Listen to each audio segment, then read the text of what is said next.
They were shackled in chains, beaten, broken, and bought like cattle. For 364 days a year, their lives were worth less than the dirt beneath their feet. But on one day, just one, those same slaves were worshipped as gods. Not metaphorically. Literally. The masters bowed. The elites served. And entire cities fell to their knees before the very people they had oppressed. But it was all a lie. Because this divine transformation came with a cruel catch, one soaked in blood, betrayal, and a countdown to death. This was the Saturnalia sacrifice, an ancient Roman ritual so dark, so twisted, that even historians debated whether it truly happened or if it was a story Rome tried to bury forever. But the deeper you look, the more disturbing the truth becomes. Because this wasn't just a ritual. It was psychological warfare, masked in celebration. A deadly illusion of power before the gods were dragged back to hell.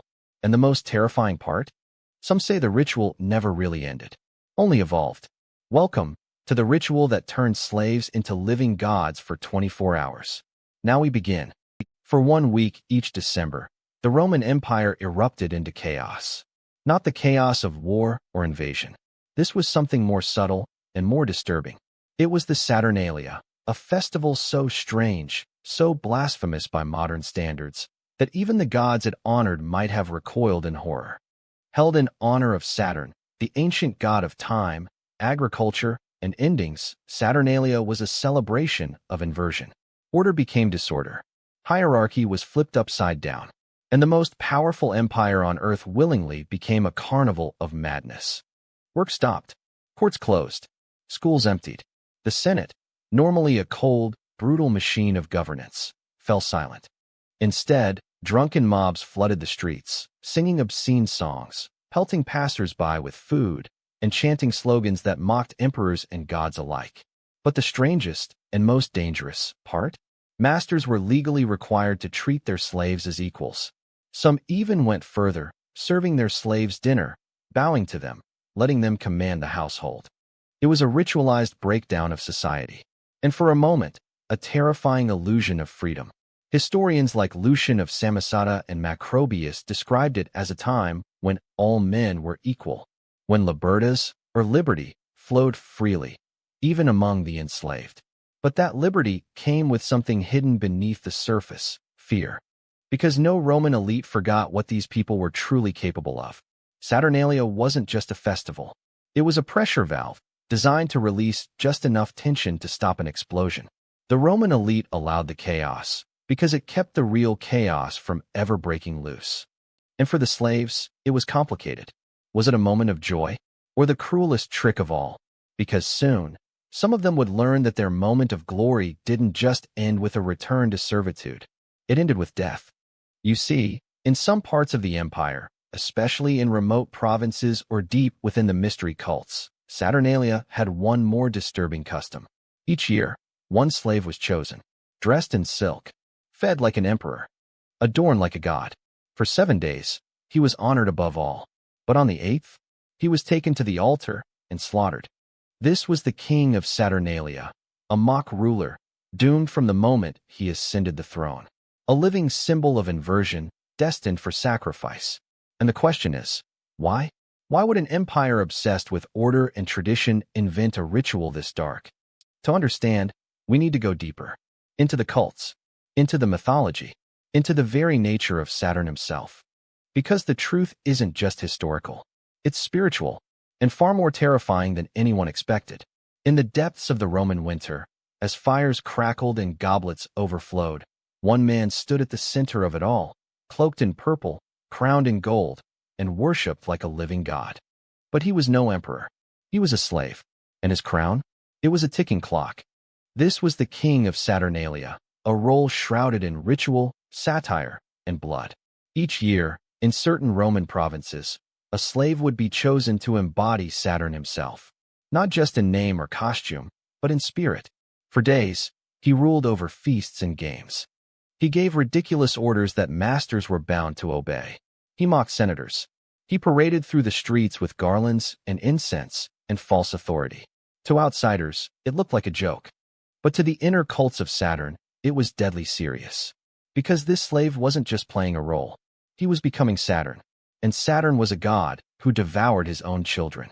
This ritual had deep roots in pre-Roman agricultural rites, ceremonies meant to mirror the cycles of life, death, and rebirth. In the oldest versions of these rites, a scapegoat figure was chosen to carry the sins, tensions, and violence of the community. He would be celebrated, glorified, adorned, and then he would be ritually sacrificed, not in secret, but in full view, because the act of honoring him before the execution gave the death meaning. It transformed murder into myth. It wrapped horror in holiness. Even the name for this role, Saturnalicious Princeps, Prince of Saturnalia, was a mockery of power. The man chosen would eat like a king, sleep with courtesans, order executions and pardons as a joke, but he would also be watched. Every move, every word, observed by priests, handlers, cultists. Because if he showed weakness, if he refused the wine, or flinched at his fate, the illusion would shatter, and the gods would not be pleased. Some say the chosen slave knew his fate. Others claim he was kept in blissful ignorance until the final hour. But the result was always the same. On the final day of Saturnalia, when the crowds had laughed their fill and the nobles had sated their guilt, the king was taken in silence, stripped of robes, led by torchlight to an altar, and then sacrificed, sometimes by blade, sometimes by fire, sometimes by more brutal means, all depending on the cult, the region, and the severity of the year's sins. But the outcome was ritual purification.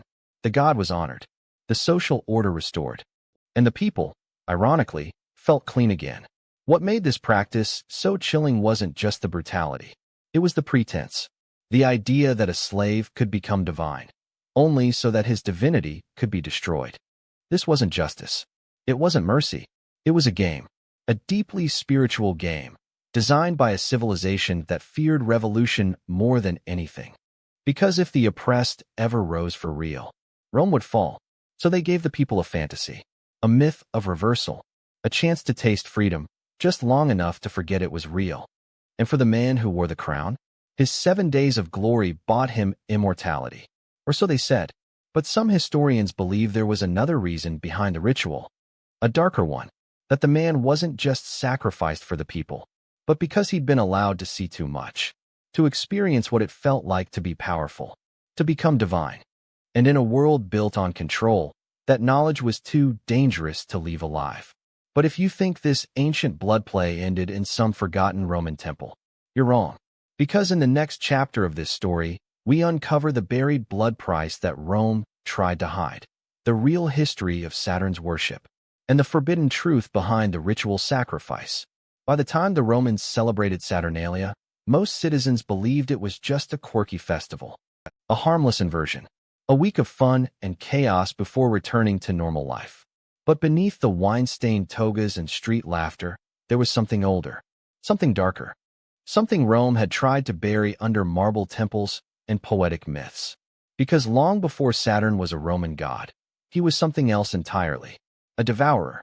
The original Saturn, known to the Greeks as Kronos, wasn't a gentle deity of time or agriculture. He was the god who ate his own children. According to the myth, Saturn ruled during a golden age, when humans lived in peace and plenty. But there was a prophecy. One of his children would overthrow him. So he did what ancient gods often did. He turned to cannibalism. One by one, he swallowed his own offspring, until his wife, Ops, tricked him. She hid their youngest, Jupiter, and gave Saturn a stone wrapped in cloth. Jupiter grew, returned, overthrew his father, and the cycle of violence continued.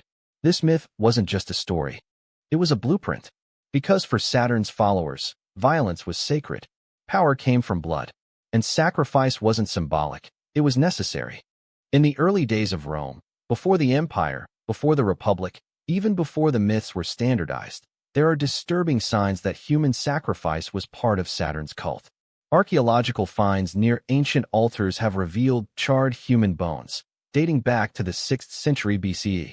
And in one Roman chronicle, the historian Plutarch hints at a rite where 2 Greeks and 2 Gauls were buried alive in the Forum Boreum, an area near Saturn's oldest temple. Why?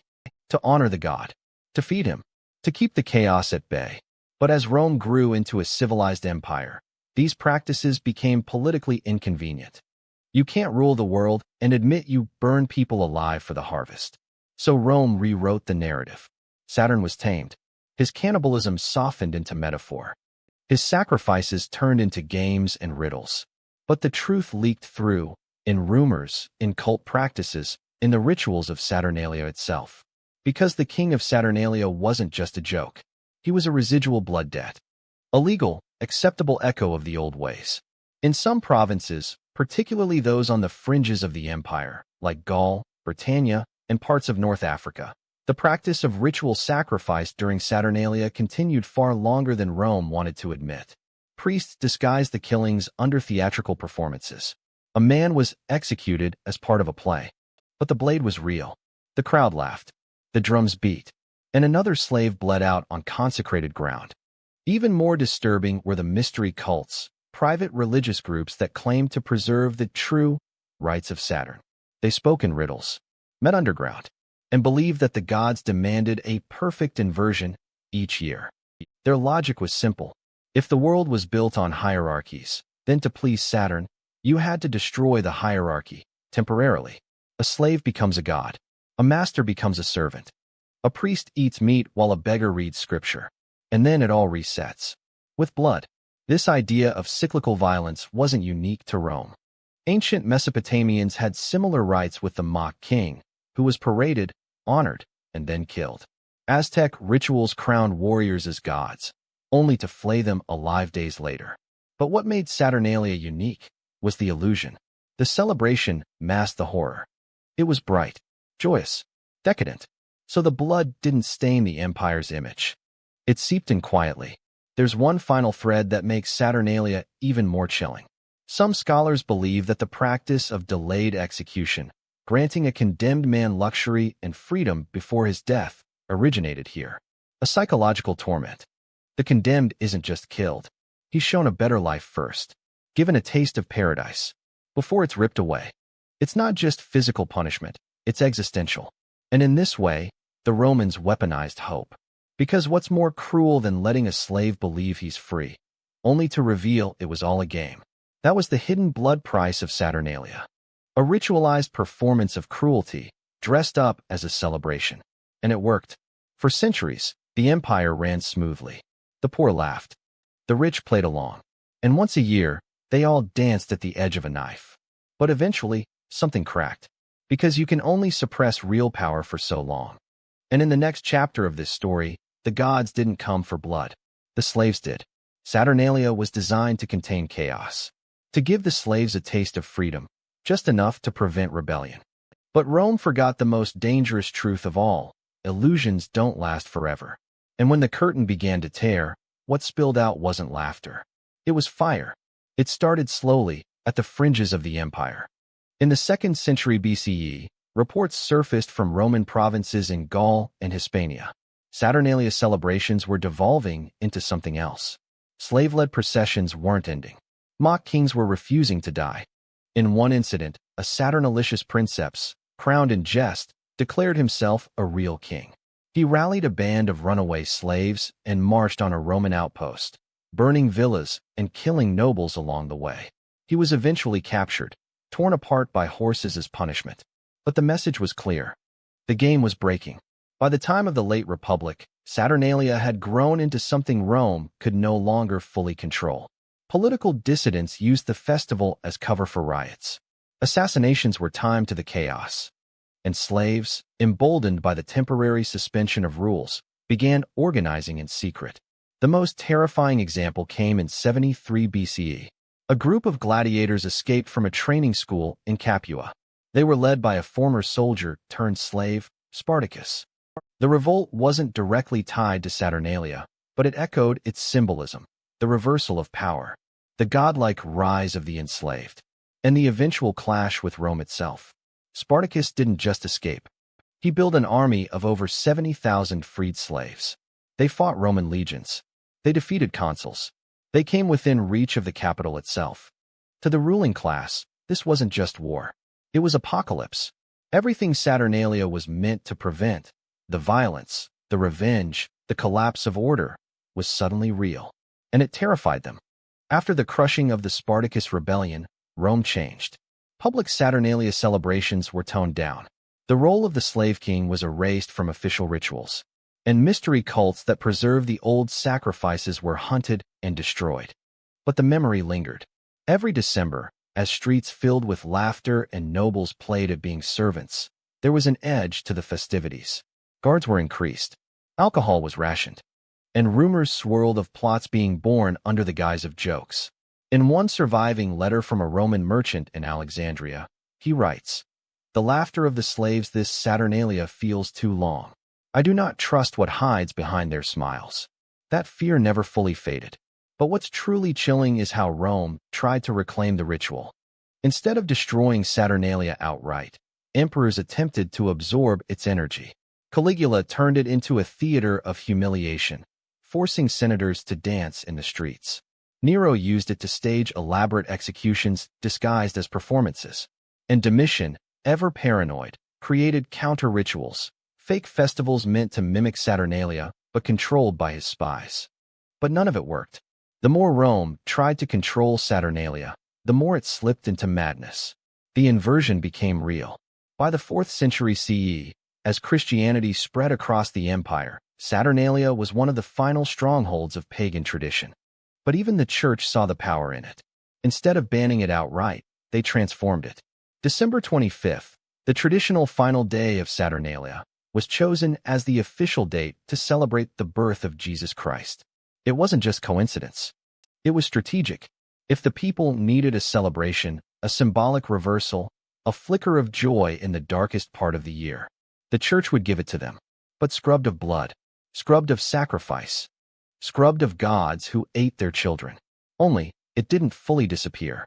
Even now, echoes of Saturnalia linger in our winter traditions. Gift-giving, feasting, role reversal in plays and parties.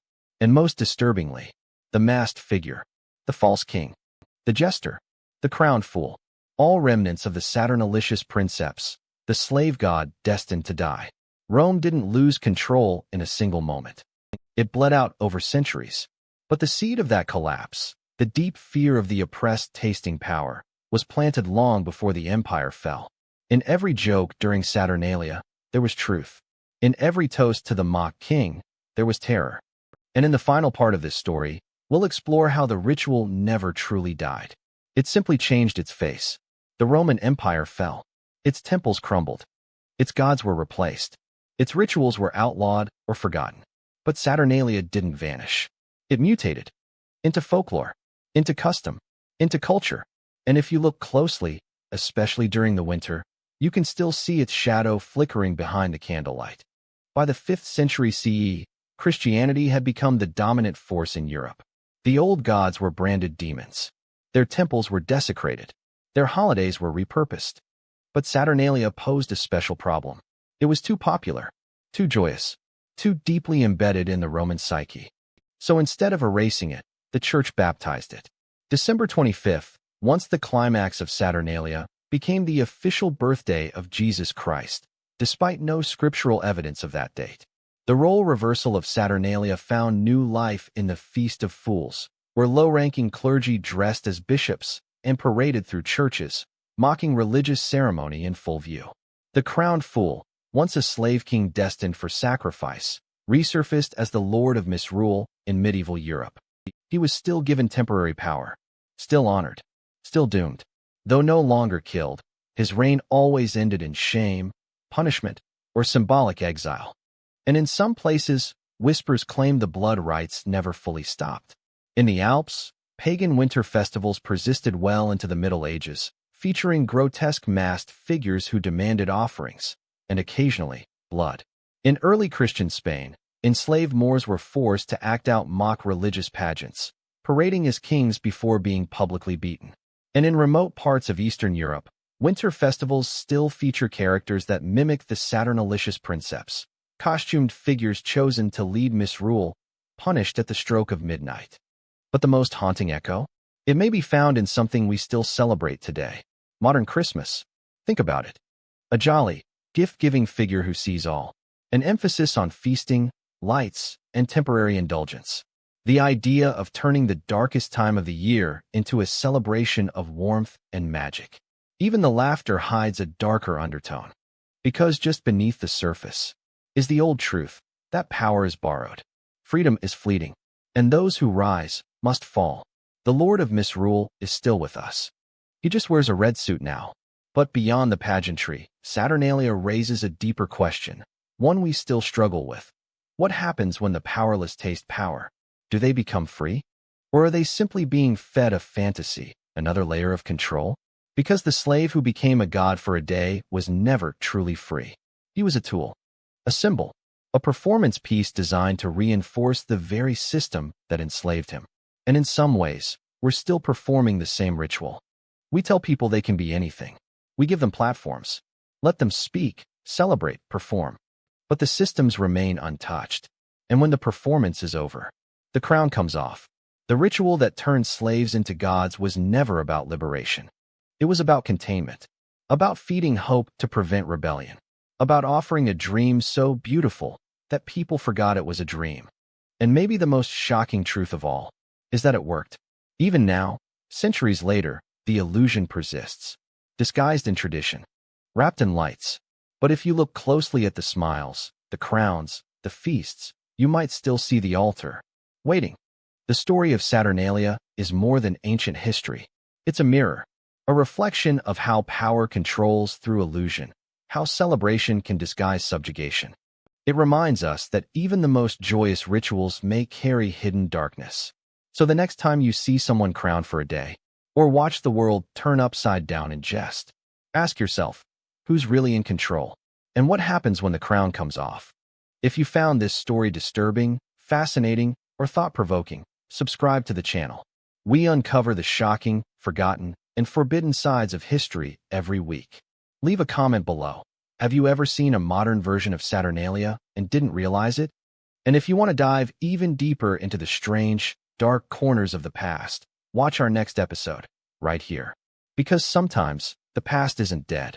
It's just wearing a different mask.